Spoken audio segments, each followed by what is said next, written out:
Прывітанне, сябры! Працягваем чытаць казкі Алены Масла. І сёння наша казка называецца «Музыка крыштальнага саду». Аднойчы цёплай восенню расцвіла ў двары вішанька. Адкрыла свае белыя вочкі кветкі і здзіўлена пазірае наўкол. А празрыста стылае неба азываецца да вішанькі жураўліным курлыканнем. Развітальна махаюць крыламі чароды птушак, адлятаючы ў вырай. Здзіўлена пазіраюць на святло белай квеціні залатыя клёны. Самы маладзенькі з іх, страсянуўшы чупрынай, схапіў за рукаў вецер. «Слухай, дружа, зрабі ласку, перадай той бяляначцы пісьмо». Вецер згодна хітнуў і прыціх на хвілінку, чакаючы, пакуль клёнік на лісточку выводзіў барваю паміж радкоў пражылкаў. «Я вас кахаю». Пасля вецер ціха, як уздыхнуў, хукнуў, і кляновы лісток апынуўся ля вішанькі. «Прыгажунька, вам пісьмо. Спадзяюся, паненка ўмее чытаць». «Так, бліжэйшыя да хаты галінкі адукаваныя. Яны зазіраюць у акно, а за ім стаіць пісьмовы стол. Ён вывучыўся грамаце сам і мае галінкі паціху навучыў». Вецер асцярожна апусціў кляновы лісток, куды ўказала вішанька, і кветкі на ёй крыху паружавелі. «У вас закахаўся той прыгожы клёнік». «Ах, які ён легкадумны!» – збянтэжылася дрэўца. «Мы зусім незнаёмыя». «Чакайце, не гневайцеся», – затрывожыўся клёнік, якому вецер імгненна перадаў на словах адказ вішанькі. «Мы ж не сёння выраслі тут. Відаць, даўно глядзелі адзін на другога, але не заўважалі. Але ж мы тутэйшыя. Хто заўгодна з суседзяў замовіць за мяне слоўца? Якой прыгажуняй, глядзіцеся вы ў белі сярод золата дрэў». Вішанька сціпла апусціла долу вочкі, але яе хваляванне выдала квецень, бо раптам раскрыліся яшчэ некалькі пяшчотна-белых сузор'яў. Ужо не першы год квітнела, а пасля гадавала сакавітыя ягады вішанька. Але гэта адбывалася ў прызначаны прыродай час, вясной і летам, а штовосень дрэўца, як і ўсе, рыхтавалася да зімовага сну. Але на досведку гэтага дня нібы хто пастукаў у сэрца дрэўца, ажылі, запульсавалі па ствале і галінках сокі. І вось вішанька зацвіла. Глядзіць вішанька на панадворак і не пазнае яго ва ўборы вяргінь і астраў, восеньскіх кветак. Агародчык ля хаты пусты, бульба выбрана даўно, пачышчаныя буракі прыкрыты паверх цыраты бацвіннем ад марозу, сад праз парадзелае лісце струменіцца яблычным зяннем, ападышы ляжаць пад дрэвамі ў плеценым кошыку і проста скіданыя ў гурбачку. Ад іх так смачна пахне і прымятай травой, і патрывожаным спакоем зямлі, і стылай прахалодай восеньскай ночы, якая вымусіла яблыкі на дрэвах дрыжэць. А тых у гурбачцы ціснуцца адзін да другога замёрзлымі бакамі. З дрэў амаль апала лістота, яны ўжо не хваляцца адно перад адным кучаравымі чубамі, а плацяць зямлі спрадвечную даніну, засцілаючы яе залатымі світкамі са сваіх плячэй, каб не застыла ўзімку. І самыя прыгожыя сярод восеньскіх дрэў клёны, а сярод іх той маладзенькі, што даслаў вішаньцы ліст. Яна употай кідае позіркі на яго, і сэрцайка яе соладка замірае. А клёнік за кароткі час звёўся зусім. Хваляванне хвалямі б'е па ім, вымушаючы запунсавець і золата, і нешматлікую зелень яго лісткоў. «Я ажанюся з ёй», – задзірыста абвяшчае ён сваім старэйшым сваякам, якія растуць поплеч. Але тыя і пярэчыць не думаюць, хоць вішанька і не іх роду дрэўца, але такой незямной прыгажосці. Сталі думаць, каго паслаць у сваты. Вецер? Ён хоць і перадаў ліст вішанцы, але для свата занадта наравісты, страшны, каб не наламаў дроў. Сарока, заўсёды дасведчаная не толькі ва ўсіх падзеях, але і намерах ваколіцы, прапанавала сябе за сваццю. О, не, яна не толькі балбатліўка, але і пляткарка, можа ўсё сапсаваць і дакладна сапсуе. Гусі, хатнія птушкі, вось яны такія важныя і надзейныя, шпацыруюць па сцяжынцы да хаты. Але не, для такога ўрачыстага моманту ім не стае ўзнёсласці. Выручылі пліскі. Яны штодня прыляталі праведаць клёны і ўзяліся пасадзейнічаць закаханаму ў сардэчнай справе. Цяжка было не ўхваліць такіх сватоў. І далікатныя, і вёрткія, і элегантныя ў сваіх бела-чорных уборах. Рабінкам, суседкам клёнаў, пліскі замовілі падарунак ад вішанькі – каралі з ягад. Клёнік дакараў сябе, што не сам дадумаўся зрабіць гэта. Але ніхто не асудзіў яго нездагадлівасць. Закаханыя губляюць галовы, і гэта зразумела ўсім. Каралі атрымаліся багатыя, рабінкі не паскупіліся, пачапілі на ніткі самыя буйныя ягады. Птушкі падхапілі падарунак і панеслі вішаньцы.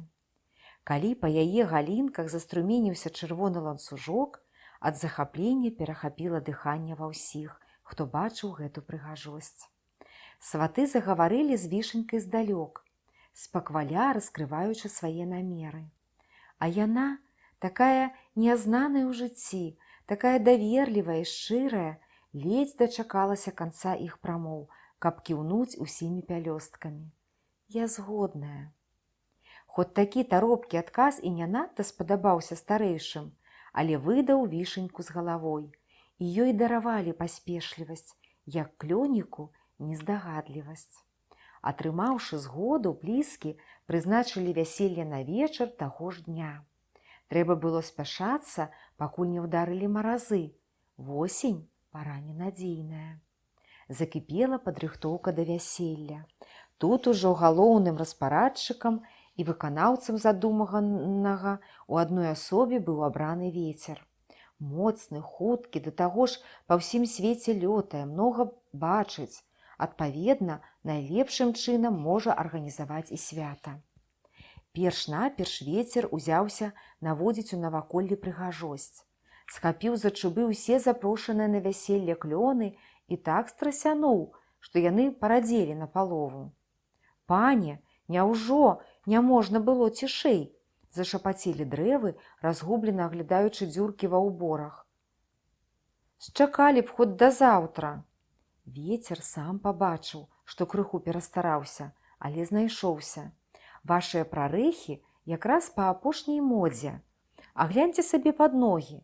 Кожны з вас нібы на залатым востраве з уласнага лісця стаіць».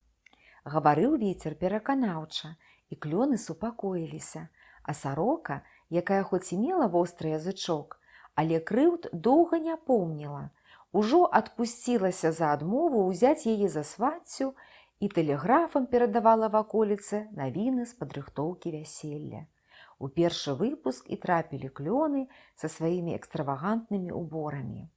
Ад усіх запрошаных тут жа паляцелі заказы ветру прарэдзіць іх.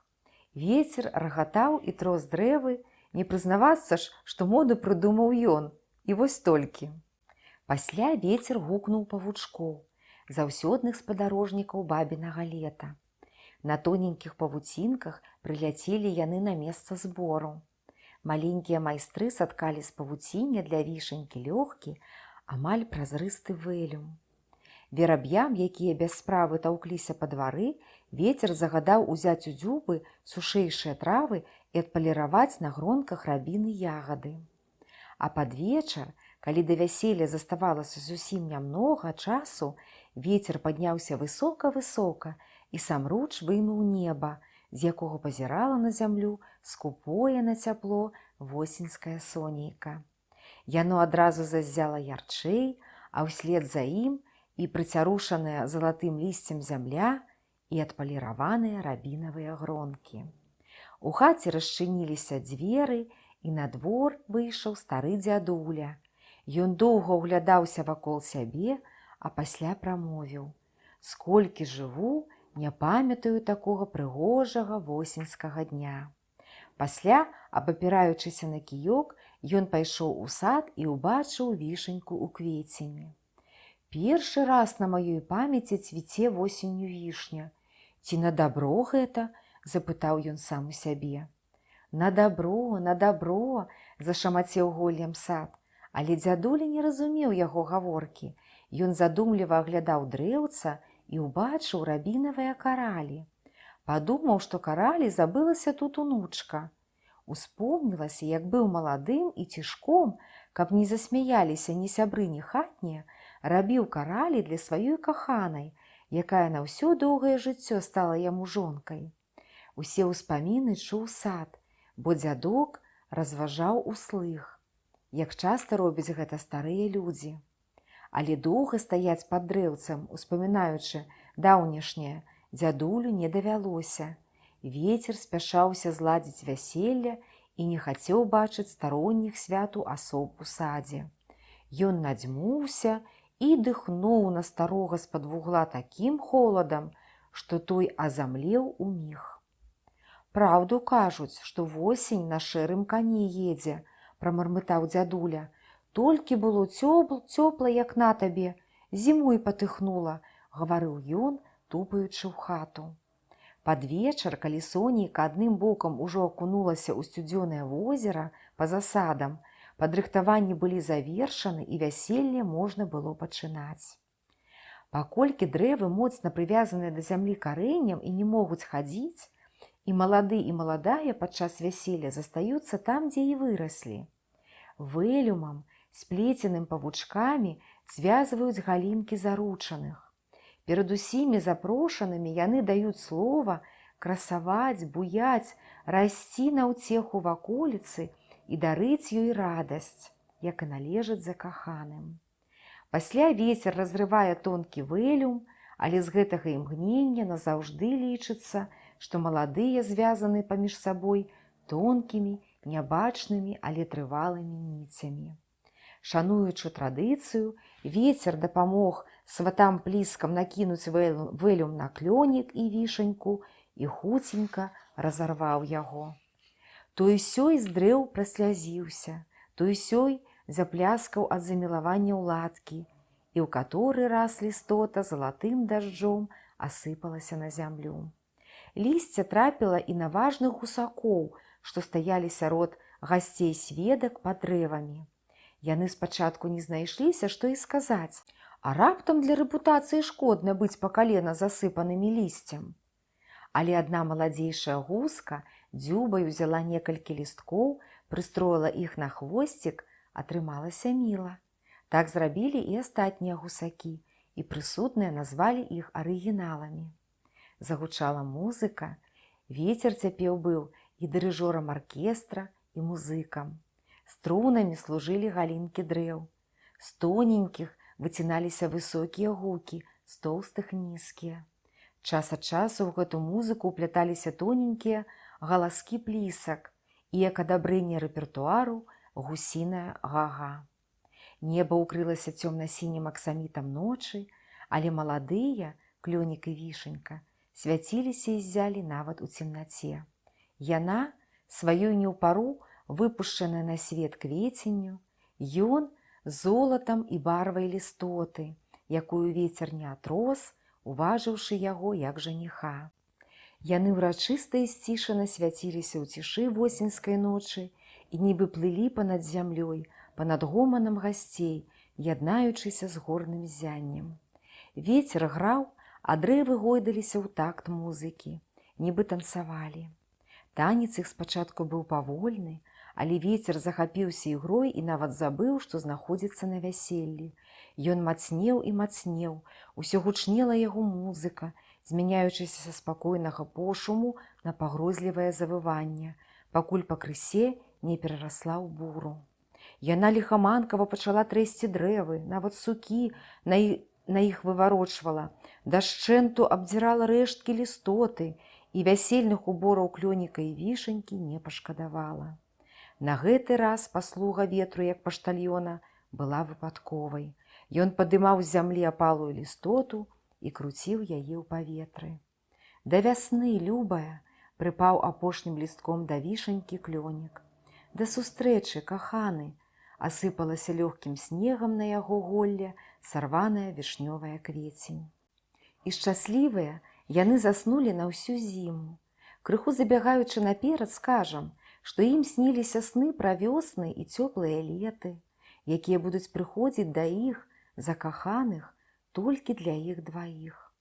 А вецер закруціўся, завярцеўся ў скоках з бурай, спачатку нагнаў дажджу, а пасля дзьмухнуў з поўначы, ціскануў мароз. Наваколле, залітае дажджом, заледзянела ўміг і ператварылася ў крыштальнае. Стаміўся пад раніцу лётаць па небе вецер, апусціўся на зямлю, прыхінуўся плячыма да вішанькі і толькі тады ўспомніў, што музыку сваю пачынаў іграць у гонар маладых. Што шчыраваў, рыхтуючы вяселле, і вось сам сваю работу змарнаваў. За адну ноч ад залатой восені і на памінку не засталося. Хіба вось толькі свецяцца чырванню рабінавыя каралі на вішнёвых галінках. Уздыхнуў вецер, забурчэў сам сабе і, абуджаны, зашамацеў голлем сад, зазвінеў сярэбранымі званочкамі. Гэта азваліся яблынькі. Голыя, без лісця, яны ўтрымалі падчас буры на сваіх галінках крапчэйшыя яблыкі. Калі пасля дажджу раптоўна ціснуў мароз, кожны яблычак аказаўся закутым у ледзяную корку, нібы ў крышталь. Кранутыя подыхам ветру, яны датыкаліся да заледзянелых галінак і звінелі. Вось гэта была музыка. Зачараваны ёй, вецер калыхаў і калыхаў галінкі, нібы перапрашаў наваколле за свае шалы. Вось, здавалася, вымаўляў ён, накуралесіў я, пагарачыўся, але гляньце, што атрымалася. Наўмысна ні за што не дадумаўся б даць марозу яблыкі ў лёд закаваць. Ніхто не гневаўся на вецер за яго гарачы нораў, бо паднятая ім бура ператварылася ў чароўную музыку крыштальнага саду. І, развітваючыся пад яе сярэбраны звон з цёплымі днямі бабінага лета, наваколле думала пра тое, што вішаньцы варта было зацвісці ўвосень, калі гэтай парой яна сустрэла сваё каханне, і што, дзякуючы вяселлю, залатая восень закончылася такім прыгожым днём. Будзе што ўспомніць падчас зімовага спакою. Над зямлёй плыла крыштальная музыка. Вось такая, сябры, цудоўная казка. Працяг будзе. Да сустрэчы. Поспехаў вам!